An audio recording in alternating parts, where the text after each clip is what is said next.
Welcome to the last in this series of the Channon and Ball video show. It may be the last, but I have a feeling it could well be the best. We've dubbed it our Wayward Genius show, and Mick and Alan can't wait to spill a few beans on these characters. And now Gillard. Marsh was calling for it, and a slip there allows Marsh to go in! A goal by Marsh!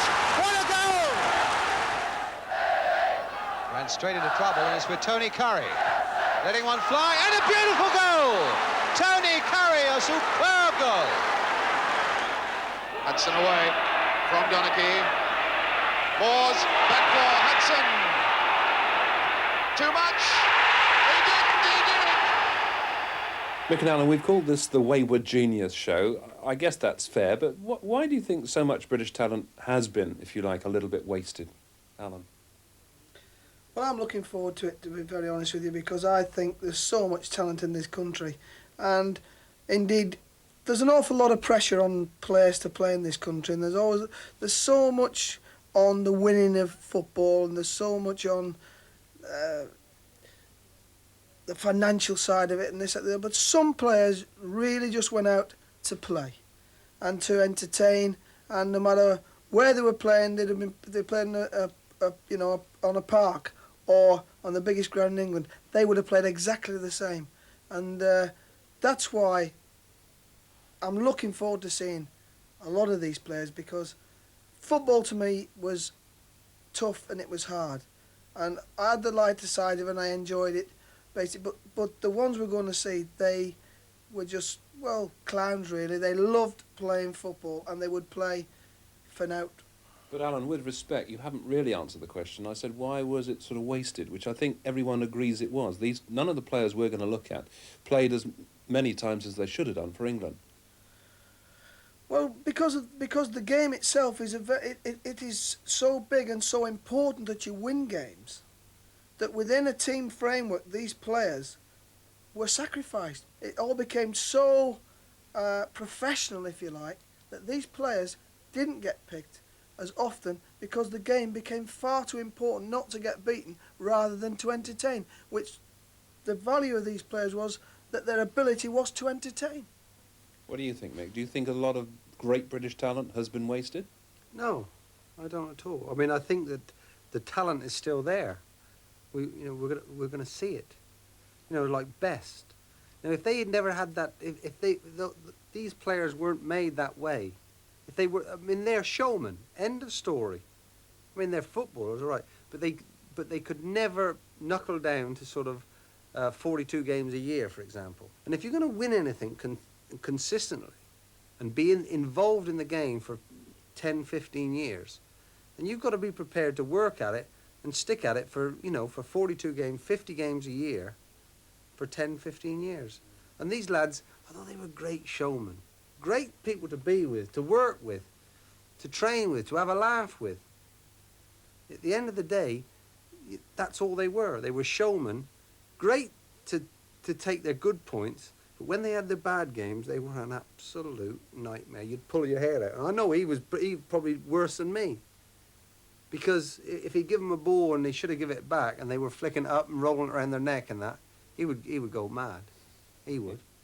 At times I would go... Well, I did it with you. I mean, you were nearly a wayward genius, weren't you? You were one of them. You really did. I'm never so much. You I wasn't. You were nearly No, a wayward I genius. was stubborn, but what I'm saying is the only way I was wayward was if we were near the penalty area, I would try and score a goal, and if I was wrong, 19 times out of 20, and so be it. But if I could score that once and made the difference of winning the game, I would do it. But within a team framework, you were a nightmare at times, because you would do the unexpected things. You would say, I'm going route one here, I'm not bothered, all the tactics go out the window. Frank Worthington, we're going to see him. He's great. I mean, great skills, all they've entertained for a long period of time. But I would say that I also contributed a little bit more. These lads, if they had a bad game, they weren't sighted. Playing with them, they used to either drive you mad. I used to drive him mad. I just Still didn't think do. I was a wayward mate. Still do.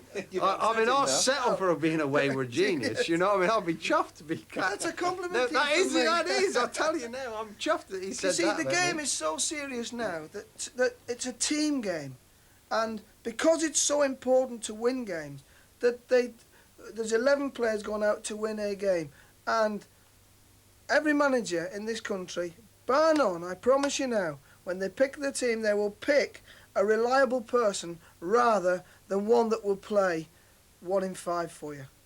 Now, the films you're going to see, I guarantee you, they brought smiles to people's faces. Now, managers today don't like that. That's not part of the game anymore. It's a serious, horrible 90 minutes that half the managers don't enjoy until you're 3 or 4 goals in front. But these lads you're going to see will put you a goal in front from out of nothing. They'll conjure something out of nothing. But managers today can't afford to pick them and play them because they have got to pick a team that they know will do a certain job and is reliable. What you're saying, Alan, is player power is dead. That's what worries me. When these lads were playing, player power was a very, very big part in the football. You know, players were bigger than managers and coaches. Correct. Am I right or wrong? Yeah. And that's, Yeah. for me, is the one big thing that's changed. When these lads were playing, if you left Rodney Marsh out, you know, no one would turn up at Loftus Road. If you left Tony Curry out at Sheffield United, no one would bother going. They went to see these. I can't remember You know. the last banner I've seen with a player's name on it. But in this era, when you went to grounds, players' names were on banners. And Mick's quite right. The player, has, you know, they got a big hammer, and I might have been guilty of it as well as being a manager. He's knocking, bang, bang, bang, knocking the player down so much to be within a framework of a team and not allowing them to express themselves. When you go to a football game these days, you never hear, he's too greedy, do you? When I was a kid and going and think, he's a good player, but he's greedy. Yeah. You know, you used to always hear that, you know? I remember standing on the terrace in Southampton and say, oh, Payne's a good player, but he's not greedy. You know? You know, and I didn't, until I was a footballer myself, I didn't appreciate why he was greedy. He was greedy because he was brilliant. And that's the difference. Now, these players were greedy, and all right, but they were showmen, they were something that the football fan insisted on. They had to have something to love and to look forward to. Well, to start the ball rolling, let's enjoy the outrageous skills of Rodney Marsh. He first hit the headlines for QPR, of course, and we see him now in action at home to Birmingham. It's October 1970 at Loftus Road. Vincent. Hockey very aggressive, but Hazel coming away with it, finding Venables in turn to Marsh. Faced by Robinson. Marsh with a shot across the goal! And Kelly really had to get down to that one from Marsh. Taken almost from nothing, Rodney Marsh there. And now Marsh again. Not quite finding Hazel, but certainly finding the voice now of this Loftus Road crowd. Marsh really put the whip into that one. And Kelly, I would think, was very thankful to get his fingertips to it to push it away. But now a free kick, Ian Gillard. McCulloch aiming to get underneath it, but Hind getting there first. And now Hazel for Queen's Park Rangers. Turned in again, flicked on by Morgan. And a goal kick. From Ian Morgan, who's had his troubles with injuries this season, just like his brother out of Tottenham. Ball still in play. Ron Hunt. And now Gillard. Marsh was calling for it, and a slip there allows Marsh to go in. A goal by Marsh. What a goal! Mike Kelly absolutely beaten. And Rodney Marsh puts Rangers ahead with 5 minutes gone. Well, there was a slip by Robinson, And Marsh really pounced on that one.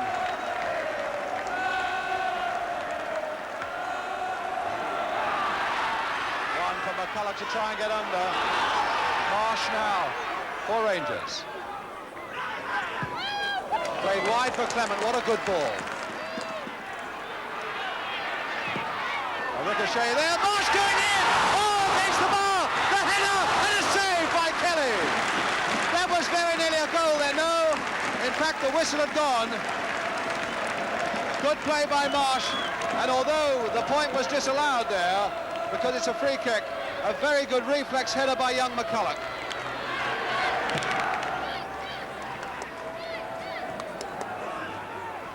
Hazel. Both sides showing a tremendous amount of promise and initiative as they come forward.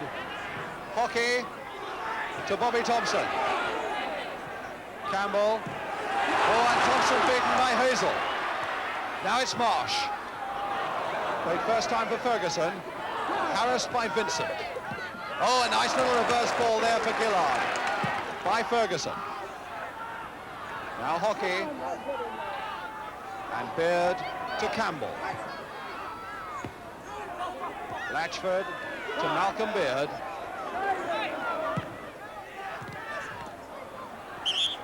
Campbell unfairly hustled by Hazel. Finding Vincent. Hockey way outside him. Here's Hockey.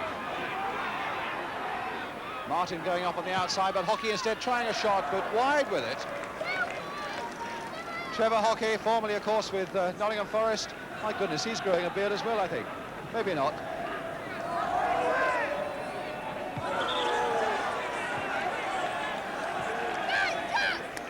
Free kick to Queen's Park Rangers.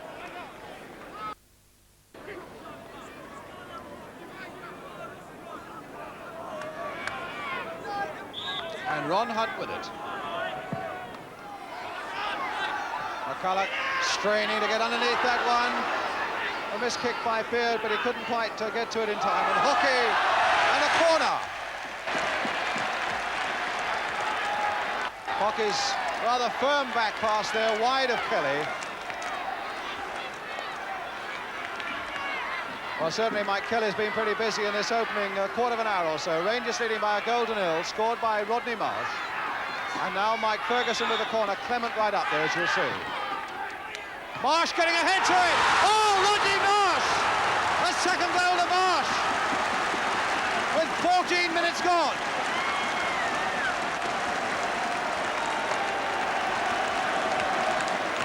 And from the corner, Rodney Marsh getting above everybody else to flick that ball so beautifully wide of Kelly for his second goal, and Rangers as well. Gillard pumped in there by Thompson for Latchford. Surprising how much time Latchford was given. Summerhill! Oh, magnificent save! And a goal by Latchford after one superb save by Parks, who must be very, very annoyed. Slack work certainly in the defence there by Rangers, allowing Latchford in the first place so much time. Summerhill shot touchdown and Latchford making it 2-1. Campbell. Oh, good play there by Ferguson. Flick forward now for Morgan. He's got Marsh over on the right. Here's Marsh. And a tremendous break by Venables now. Oh, and a good... Is it a goal? It is a goal by Venables, who ran like a hare. What a tremendous piece of football by Venables, running onto that, passed by Marsh. And the power of his shot completely deceiving Kelly, who got a hand to it and couldn't save it. Mike Kelly, no wonder he shakes his head. Hockey. Still Hockey. Beard right out there still, Malcolm Beard. A little chip through there for Summerhill, taken well on the body twice. Across their goal, Latchford! Oh, a goal, and a good one! Beautifully made, though, by Summerhill for Latchford. His second of the game. What magnificent skills there on the touchline, on his body by Summerhill. Laid across there, and a simple enough task then for Latchford.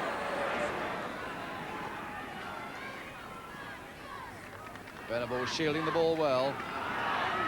Ferguson to pump it across again, and McCulloch goes in! So the new boy gets a goal, Andy McCulloch, and a very good header indeed.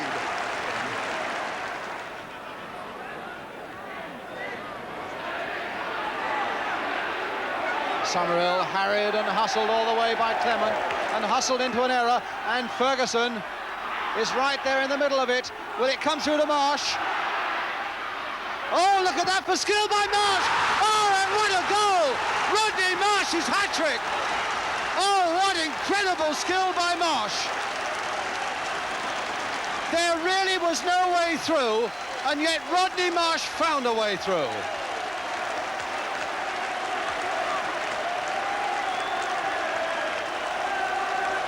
And certainly Eusebio, in that number 10 shirt, couldn't have done better than Marsh.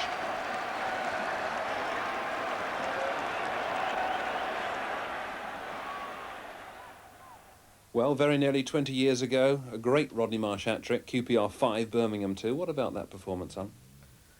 It was a bit special, wasn't it? I mean, his first goal, the volley, when he's took it and he's hit it on the volley. I thought the keeper was a bit dodgy, to be honest with you, but it was a typical Rodney Marsh goal, virtually out of nothing.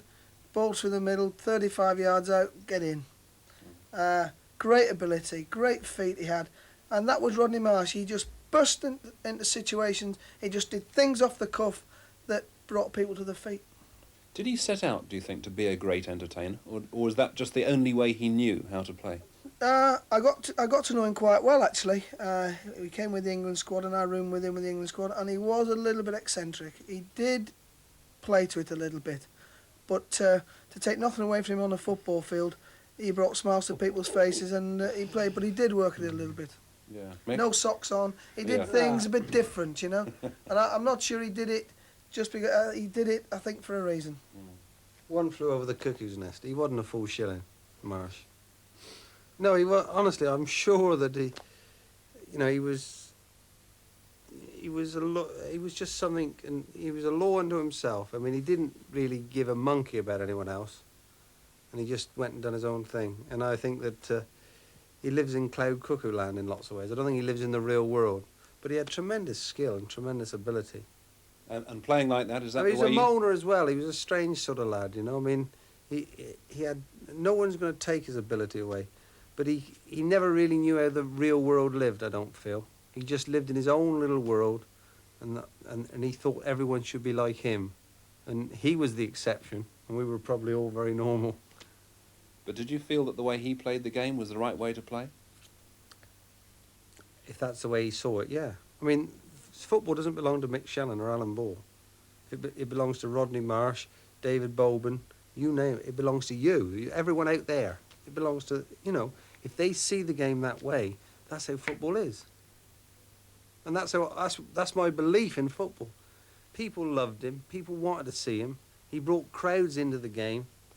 That's the right way to play the game.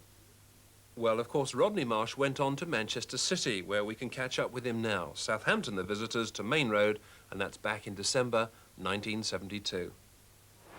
Channon breaking here, and that's a back pass from Jeffries. It'll go in. Yes, it's in. Channon making ground all the time on Jeffries, and Jeffries lost his head and put his foot to the ball without knowing really where Corrigan was. 5 men in the wall, 5 other men in the box. Lee tried for the one that came off a fortnight ago against Ipswich, but here's Marsh.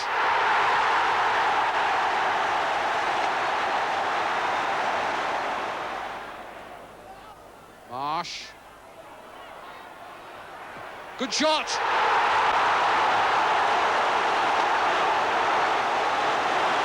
He teased and he teased and he teased, and then he thrashed it. Bang! No chance at all. What a very, very good goal by Rodney Marsh. Man City 2, Southampton 1. What are your memories of that one, Mick? You give the goal to Jeffries, which I claimed, actually, so you probably... I remember the goal.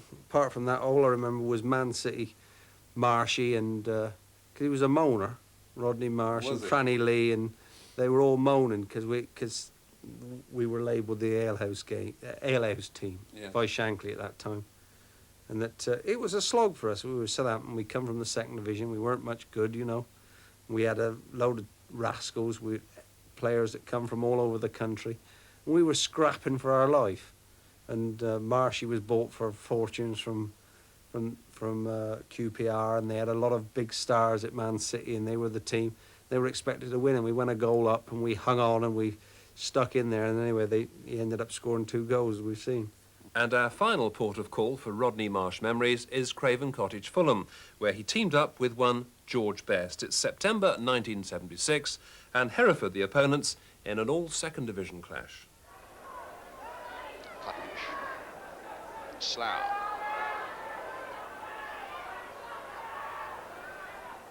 Mitchell setting a little dummy. Slough going through. That's the goal by Alan Slough. And Cutbush now to Best. Space ahead of him. Terry Payne coming back as hard as he can. Payne still after him. Still Best going on. Tripped. Free kick. And Fulham quickly getting on with the game. The ball with Marsh. A touch now for Cutbush. Hit low there. And it'll come now for Evanson. Oh, a tremendous goal. 2-0.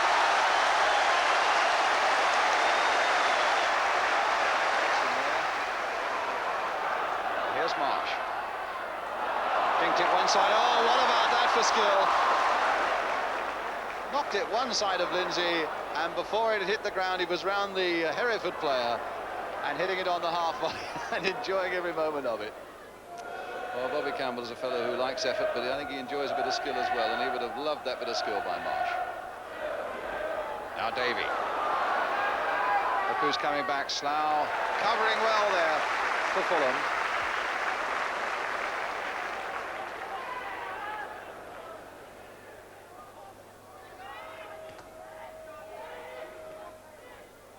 Davey to Lindsay, good play there, and just a little too high, an own goal by Ernie Howe.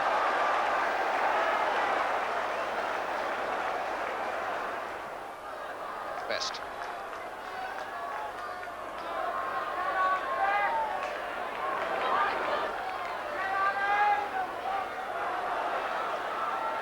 That's the Best. Oh my goodness, he hit the post.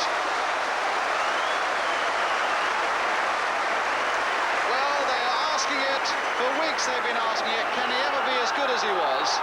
And a lot of people say, no, that can never happen. But in that moment then, he showed that he's going to get mighty close to it. A lovely shimmy by George Best. A tremendous shot against the post. Best. Oh, what a ball there by Best to Marsh. And a beautiful save by Charlton. He very nearly lost it. Marsh jumping all over Burrows. What a ball by Best. A great shot by Marsh. A superb save by young Kevin Charlton. And it remains 2-1 to Fulham. Nice jump by Mitchell. Marsh there to collect. Well, he wrong-footed them all there. And a lovely ball for Best. Now can he do the same? Onto the right foot. Mitchell on the far post. Marsh with a header.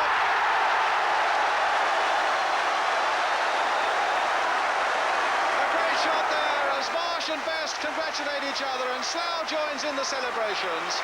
It was Best supreme on that left touchline. Got it onto the left foot in the end. A long, long cross.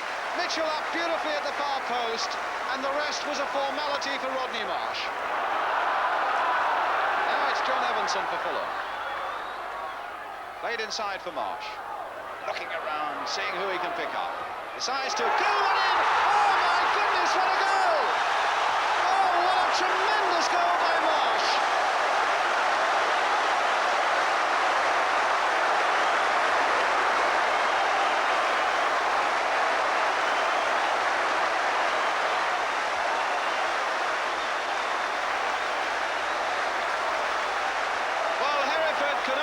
Stunned as Rodney Marsh does it again.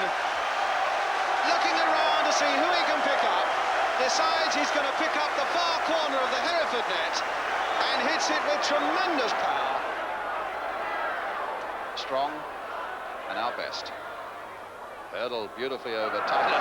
Took it off Rodney Marsh. Marsh coming back to tackle him. Well, you can do that when you're 4-1 up. Here's Mitchell.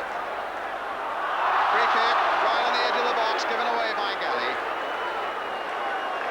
who's had a fairly rumbustious afternoon, this big number 5 of Hereford. Another smile. And they're cooking up something. Well, the goalie will want a clear view of this. You can take my word for it. Best and Marsh will be cooking up something. And it almost came off in an unexpected way.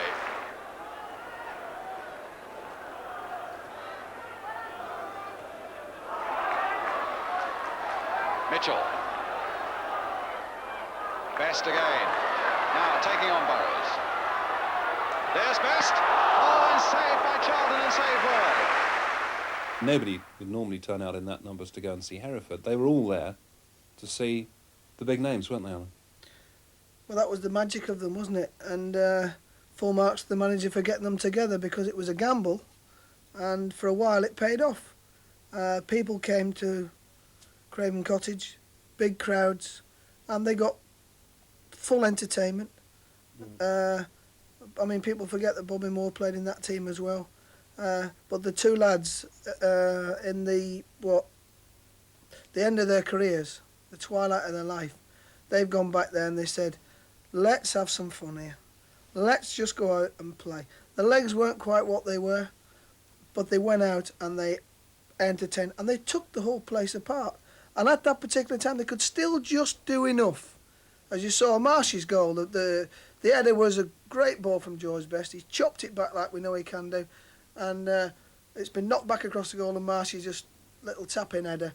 But his second goal, where he's coming from off the line, and all right, people have backed away from him and they let him run at it. But he's not curled it like we say now, or bent it. He has bent it with pace. Now that, to me, I don't care whoever you are. If Garincha had done that, which he did regularly for Brazil, you'd have been seeing that goal for years and years and years to come. And I guarantee you that people will see that goal and it'll stick in their minds for an awful long time. Now that, to me, is class, top-notch, whatever you want to say, ability. Brazilian, Argentinian, but it was Rodney Marsh, a lad in this country with that ability. And that's one of the best goals you'll ever see. And he knew it as well. What about that lovely moment when George Best and Rodney Marsh were actually tackling each other? I mean, and the humour in the crowd. Showmanship. Yeah. It was fun, you know. Yeah. We've all done that. We've all had. I tell you what, it's easy to have fun when you're winning, when you're enjoying something. And I mean, they were going through a period then at Fulham. It was like an Indian summer for them, wasn't it? You know, I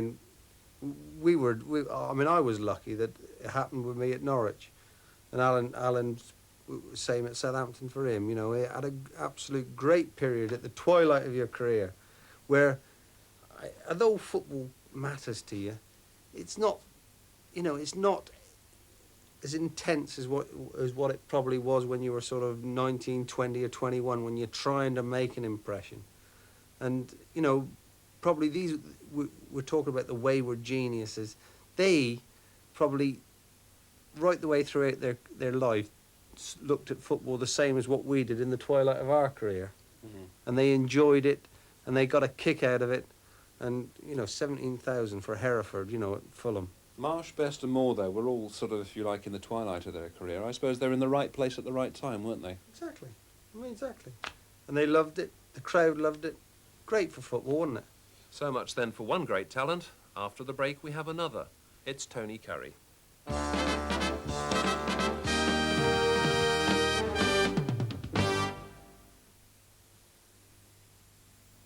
What's the only biological compact recommended by Hoover? Ariel Ultra, because they know nothing cleans better. Hello, Angela. You look very nice. One has been asked to do a Nescafe commercial. Have you? Why? Because one has taste, that's why. Some people have good taste, and some people don't. But I drink Nescafe. Yes, but you don't appreciate the rich aroma. No, but I love the smell. Are these the special beans? Please don't touch those. Oh, go on. One shake is all one wants. Nescafe. Coffee at its best. If you're sat around at home, make new friends on the telephone.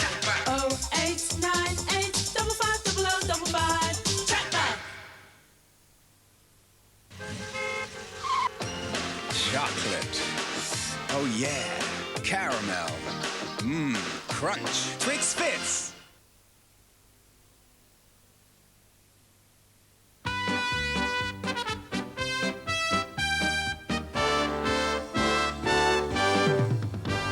Tony Curry's career is probably best remembered for his time at Sheffield United. In September 1973, they paid a visit to Stamford Bridge.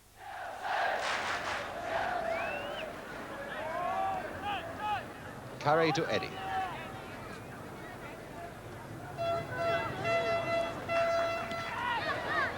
Curry. Salmons. Played for Woodward. Really attacking that defence, but again the shooting off the target. Alan Woodward, who in fact needs only 3 goals for his 100 league goals with Sheffield United, and for a winger that's really quite something. 97 so far.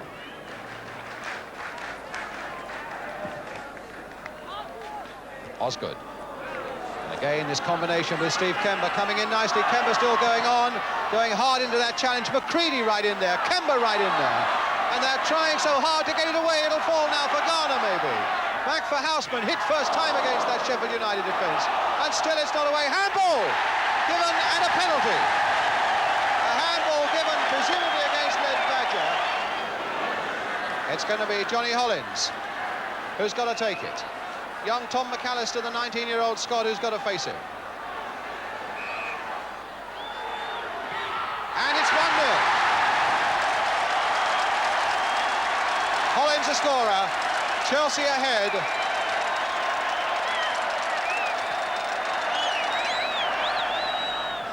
And now Tony Curry. Bone up ahead of him, Dearden up ahead of him. Badger's made a run down the right for him, still with Curry. Here's Badger. And a throw.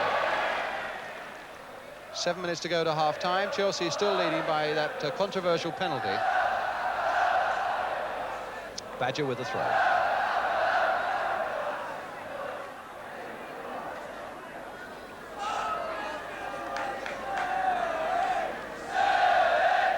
Oh, nearly a little too high for Webb.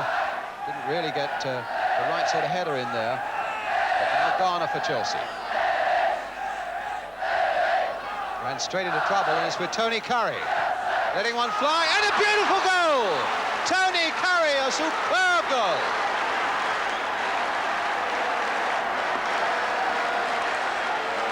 Chelsea lost possession where they had no right to lose possession, and Curry pounced with a tremendously powerful right foot shot. 1-1. Got a feeling we haven't seen the end of the goals yet this afternoon. Both sets of defences looking just a little bit leaky. And here's Curry now again for Sheffield United, with Bone right up there and only Harris back. Still with Tony Curry. Played this time for Woodward and hit straight at Benetti. Feeling Sheffield United should have made a little more of that.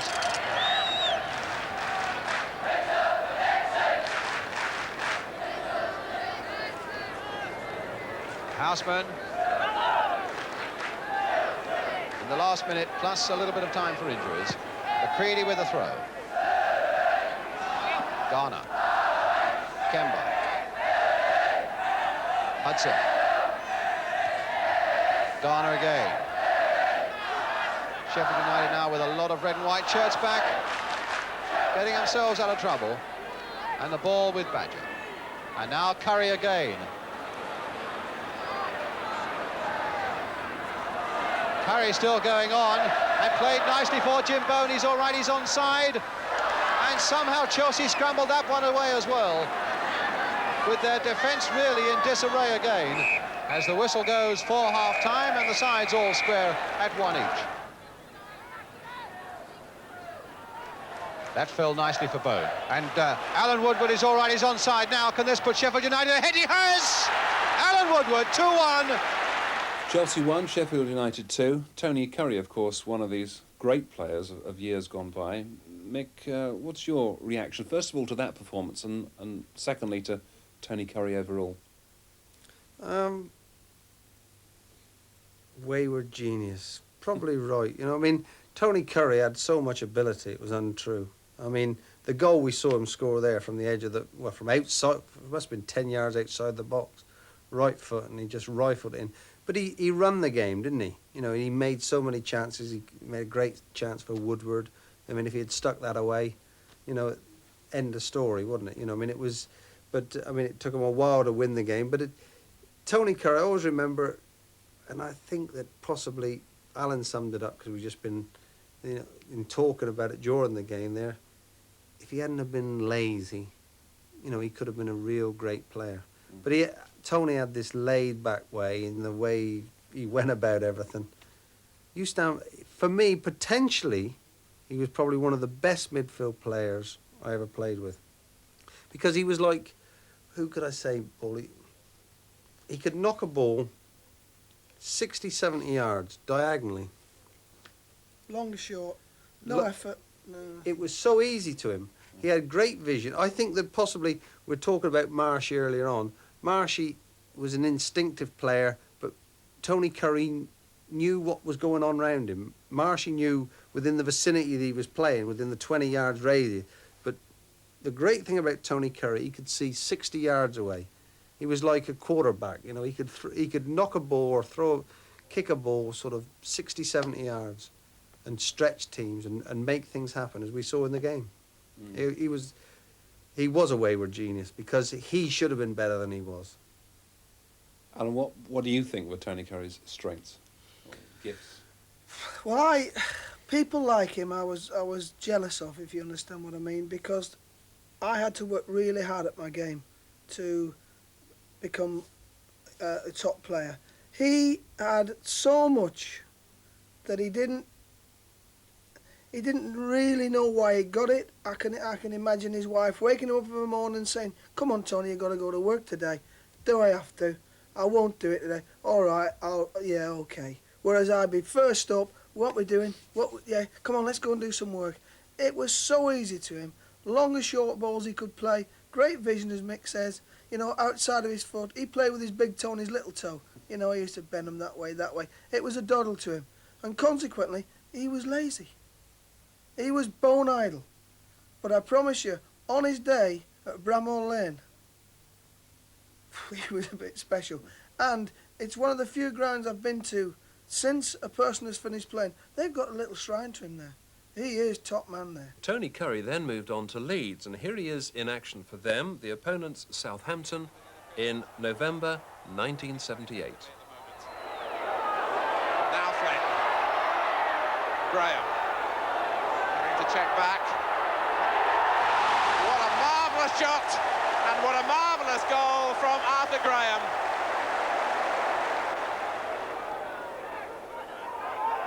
Out from Golak. In goes Madeley. Cross comes Nicol and he's lost it. And it's Graham again. Now Paul Madeley. And it was deflected. The goal is given. Flynn.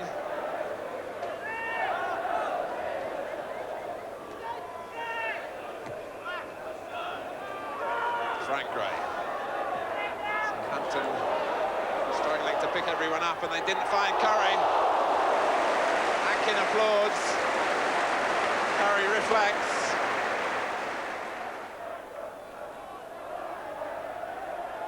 Eddie Gray, another of the 30-plus brigade.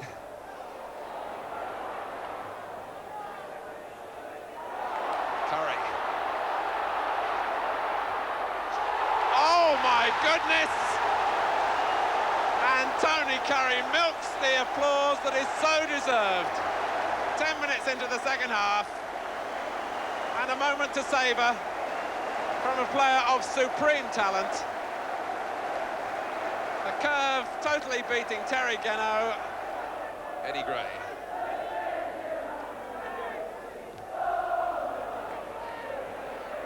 Graham to Cherry. Gain their court, and Hankin is onside, and Golak has put it into his own net. Leeds 4, Southampton 0. Mick and Alan, what do you make first of all of that goal that Tony Curry scored there, and the goals overall in the game? Well, again, it's a big toe goal, isn't it? You know, he just worked it round, and he knew exactly what he was doing. He just burst onto the scene with the ball. He just took it and just picked that out, and that ball must have been fully 6, 8 feet. Gift. That's a gift, that's isn't it? Pure natural genius. You know that you can't coach them sort of things. But if you see his face when he's turned round after milking it with the crowd, he's clapped, he's turned around and gone, "What's all the fuss about?" That's nout. I'll let one better than that in a minute, because he was on his. That was him. Why is it, do you think, then, that Tony Curry didn't win more than 17 England caps? When he eventually got to play for him, he was a stroller. You know, he never had to work at anything. He just, I bet even to, you know, you spoke to him now. If he was here now, he'd say, "Well, that's the way it goes, isn't it?" You know, he had that laid back sort of. It was no big deal. It didn't really. All right, I played for England. Yeah, no problem. It's no big deal. He didn't really. You know, he didn't really want to sort of say, "Right, Tony Curry, I'm here, I'm going to play, you know, 50 games for England, 100 games for England." He didn't really sort of, if he had been that way, probably he wouldn't have been as gifted.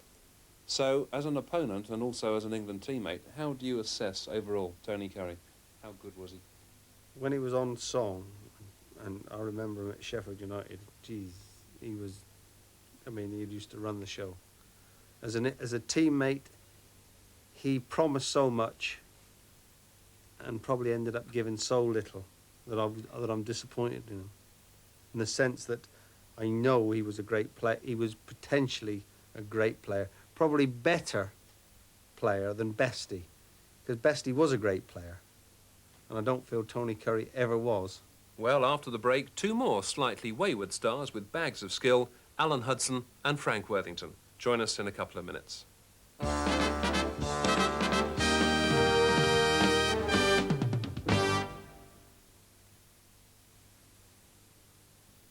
Solpadeine has 2 active pain-killing ingredients with the power to hit pain where it hurts. Here at Vidal Sassoon, we believe everyone can have salon beautiful hair. But everyone's hair is different, so how do we do it? New Vidal Sassoon Salon Collection. Salon shampoos and salon conditioners. You select your own combination, so it's tailor-made for your particular hair. For salon beautiful hair. New Vidal Sassoon Salon Collection.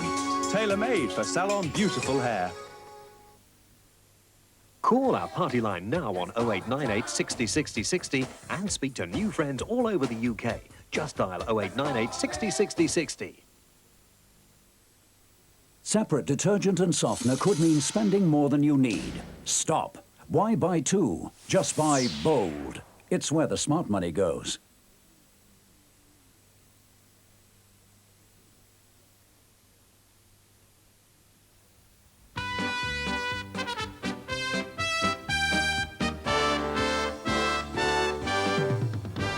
Alan Hudson started off, of course, with Chelsea and ended up at Stoke. And it's to the Potteries we go to see our next soccer genius in action. It's Stoke against Manchester City, February 1975. Hudson. Greenhoff. Aiming for Mahoney, picked him up well. Doyle stays there. Now Hudson. Made a little space for himself. Good attack. That's it. Moores. Ian Moores. That was a beautifully constructed goal. Credit to Ian Moores for finishing it off, but look back on the build-up with Alan Hudson. Superb ghosting run down the right side, and the cross ball absolutely slide rule accurate. And Moores knocks in his 3rd goal of the season. Hudson then, aiming for Greenhoff. Hudson away from Donaghy. Moores, back for Hudson. Too much. He did it. Keith McRae, it did not seem possible that he could squeeze that ball past Keith McRae, but he did. It's 2-0. That's what the Stoke fans think about it. Well, Alan Hudson set up the first goal for Moores this afternoon. It's only poetic justice that he should get the second. Started the whole thing off at the right side of the box. It looked as though the chance had gone away from him. One little shimmy one way, the small gap, and he squeezes it in past McRae's fingers and the post. Hartford. Chased by Hudson. Goes for Royal. Now Tuitt. Taken out so easily. Tuitt didn't like it. Salmon's breaking now for Stoke. Hurst out to the left. Moores and Greenough in the middle. Oh, beautifully done! Moores gets his second goal. Dennis Smith galloping forward. And Moores is up again. On for Hurst. Could this be the fourth? Yes, it is! Yes, it is. Number 4. Jeff Hurst. Stoke 4, Man City 0, and Alan Hudson, I suspect, Alan, he was one of your favourite players, wasn't he? Both as a friend and a footballer. I always called him a lender of the ball. He used to give it you only because he knew he was going to get it back. And he was a continuity player. He played everything short, and he used very rarely did he hit difficult balls with that, and he married everything up together in the middle of the pitch, and he passed it, got it back, passed it, got it. And invariably, all the things you see or remember about Alan Hudson were nice, intricate passing things in football. Delicate little balls, little cute balls that people find hard to play. He played them all over the place. None more so than when I played for him. I think he made his debut, and I captained England for the first time against West Germany at Wembley when we won 2-0. And he came on, he had an unbelievable debut because Wembley suited him, and he just passed the ball to a white shirt all night. He had a terrible habit, or he just kept giving it to the right shirt all the time. That was a great goal in that game against City, wasn't it, that he scored? It stuck under his feet a little bit, but he had quick feet, and he just changed his feet, and he squirmed it in the bottom corner. But the build up to it was good as well. He was involved in that. He virtually started and finished it. You mentioned that England debut, and again, here's a man who only got, what, 2 England caps? I mean, it's hard to believe. Well, again, I keep coming back to it, but there was an awful lot of top midfield players about at that time. And he had his problems off the field, and I think people tend to look at that more than his ability, unfortunately. Mm. How would you rank him compared? We've talked about Tony Curry and so on. How do you rate Alan Hudson? A short game, and as I say, his continuity play, marrying things up, was as good as anybody I've ever played with. But I don't think he did enough all over the pitch, and he didn't get enough goals. He wasn't really a tackler. He had a decent engine, but I think his off-the-field style, I think he was one of the young Chelsea side who down the King's Road and that, and I think that followed him all through his life, unfortunately. He was nothing like that. He loved his football, he was ever so dedicated to his football, and I think his reputation exceeded far more than his football ability, and people persecuted him for that, which I thought was unfortunate. Mick, were you an Alan Hudson fan? Not really, because probably having played with him a few times, he didn't really sort of... I can understand from Alan's point of view, being a midfielder, but from a midfielder, all I wanted was the ball early. I didn't want the midfielders to keep it, if you understand what I mean. Being a front player, all I wanted was the ball early, and it didn't really suit me. I mean, he was a great player for controlling a game. At times, they would keep the ball, and if he had a good team round him, as we've seen, they had some good players at that time at Stoke. Waddington had got it together. There was a good sort of feeling there, and they were bossing a lot of teams.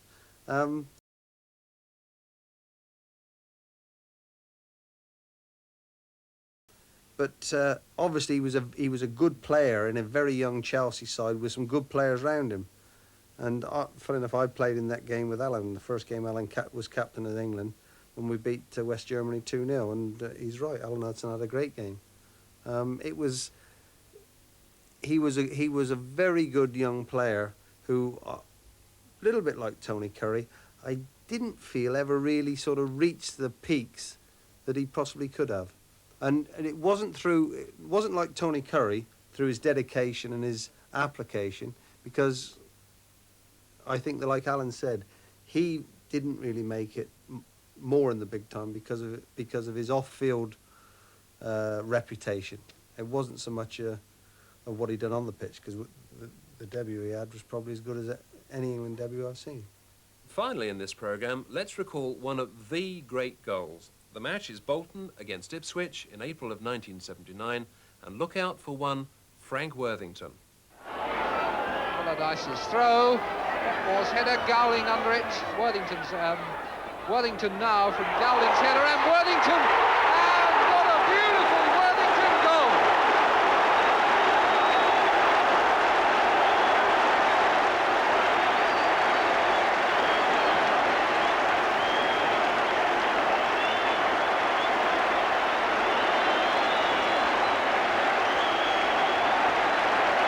Frank Worthington enjoys the adulation of the Bolton fans as goal number 25 of the season goes in, and wasn't it a bit special? Juggle, juggle, juggle, turn and then strike. What a beauty. And I know that both of you have been waiting for this moment for weeks now to talk about your mate, Frank Worthington. Yeah, well, I think we both love him. We both played with him. I mean, but the goal he scored there, I mean, I was in Manchester at the time, you know, and Bolton were going well. Ian Greaves was the manager, you know, and he had brought Frank, you know, I forget where did he come from, Leicester, I believe. And the goal that he scored, I mean, it's great for any kid to watch, isn't it? You know, it's a great, you know, I mean, my son didn't believe it, you know, when he saw it on the telly, you know, when he flicked it up, you know, and he's flicked it over his head and gone round. I mean, it was everything that, all the skills that you get in a tight, confined area, which not a lot of players got the bottle to do, have they? Well, that sums him up, doesn't it? I mean, he is my favourite footballer of all time as a friend, because I bet you now, I'm certain he didn't play for any money. Nobody had to pay him. I know when he come to Southampton, he wouldn't have wanted paying. He loved football so much, you didn't have to give him a penny for it. And he played that way. And I went to America with him, I played. And it's been a privilege to play with somebody who had so much ability. And to me, boy, he was class, both as a man and as a person and as a player. You always had a laugh with him on the pitch or off it. I mean, he was a dude. He wanted to be a film star. Yeah. Which one of the four players that we've just been talking about, Alan, would you, first of all, most like to have had in your team at their peak, and secondly, would you have gone along to watch? Frank Worthington. As I say, I had the privilege of playing with him and training with him one day in America. We had a Yugoslav coach called Valak. And it was so hot this particular day that Frank's wandered off and he's having a drink of the old Gatorade, you see. And he was very poor at his English, this coach, and he shouted, "Workington, here." And Frank's gone. He said, "Workington, here. Workington, we're shooting now. You come here." And Frank's gone like that. So I'm starting to laugh, right? And he said, "Workington, when I say come here, you come here." And Frank said, "And when I do that, I'm not coming." I mean, what a lovely story. He had his Gatorade, then he'd be shooting. And then he'd finish his shooting, right? When the coach wanted to go in, felt like he said, no, I want to do some more shooting, coach. And he drove him mad. But when he was thirsty, he was his own man, and he was a great player. And thank God he was one of my very, very special friends. I'd have Frank. Yeah. Mick, what about you? Who would you pick out of the four? Tony Curry. What, on both counts, to have in your team? No. I'd want to go and watch Frank. Yeah. You know? But I'd want to play with Tony Curry, because I feel there's something left there that that should be gotten. You know, it was too good to miss. Well, sadly, I think we're at the end of the series now, and it's been another great excuse to see some really terrific football, hasn't it? I mean, I can never tire of watching it.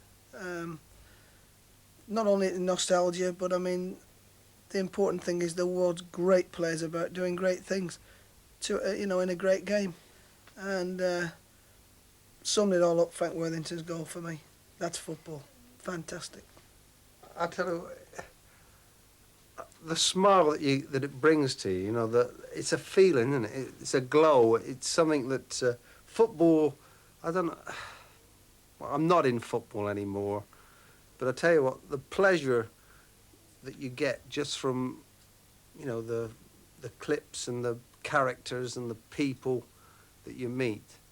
I mean, I feel very privileged. I don't know about Bowley, but to have lived through and been part of some of what I feel that not just great players but great characters.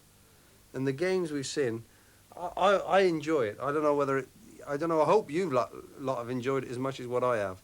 But you know, the last bit about Frank Worthington and Tony Curry and Marshy and Hudson and, you know, Ozzy and just being with Bowley. I mean, we were looking at his World Cup medal earlier on, you know, and I just thought to myself, gee, Alan, I wish I had one of them.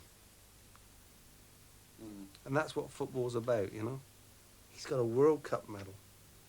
A lad from Bolton. It's been fun. It's very humble. It makes you feel very humble at times. And that's what football's about. It's about people. And, you know, he was together with a great team in a great era with some great players. Well, all I can do is thank the two of you. We've had some good laughs, heard some great stories, and here's to the next time. That'd be nice. Look forward to that. And that's it then, the end of our second series. But once we've dusted off a few more old videos, who knows, we could well be back again. We hope you've enjoyed our 8 hours of nostalgia. I know we certainly have. From the three of us, it's goodbye now.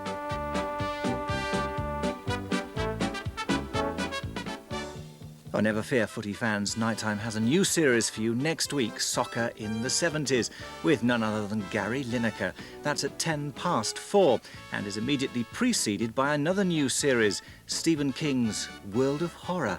That's at 4:20.